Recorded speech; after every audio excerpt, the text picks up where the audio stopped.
Chapter 13 of the Science of Getting Rich by Wallace D. Wattles.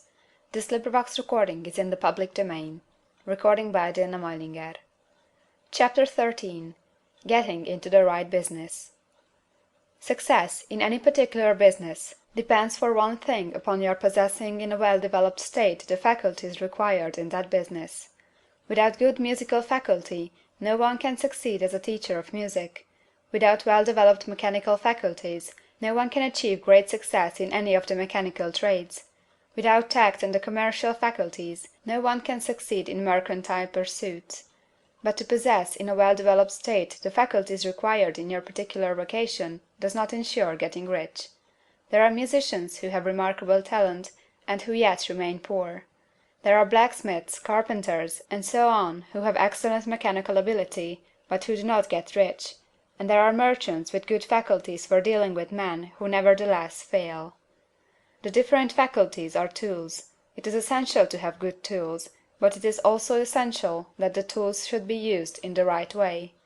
One man can take a sharp saw, a square, a good plane, and so on, and build a handsome article of furniture.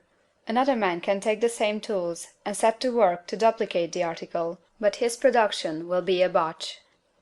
He does not know how to use good tools in a successful way. The various faculties of your mind are the tools with which you must do the work which is to make you rich.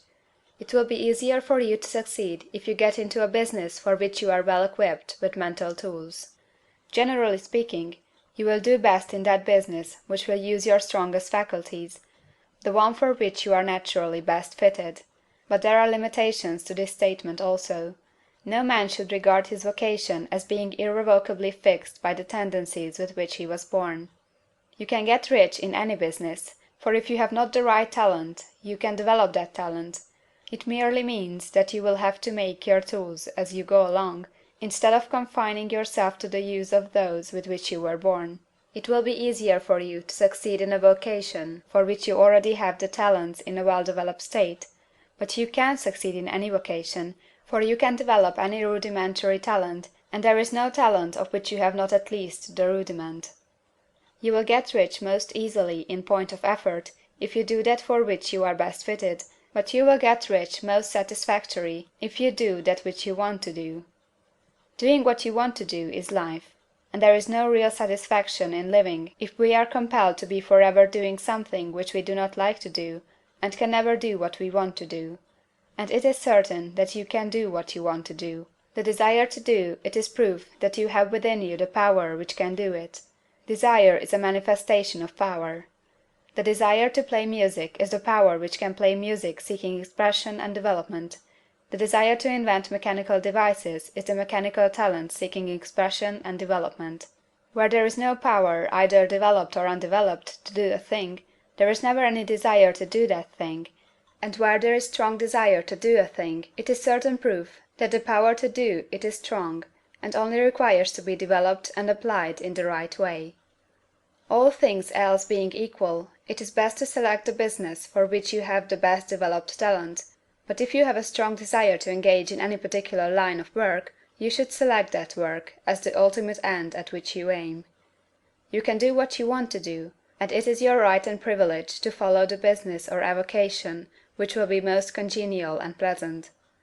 You are not obliged to do what you do not like to do, and you should not do it except as the means to bring you to the doing of the thing you want to do.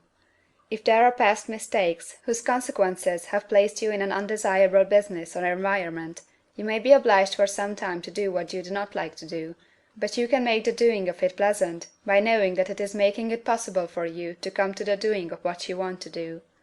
If you feel that you are not in the right vocation, do not act too hastily in trying to get into another one. The best way generally to change business or environment is by growth.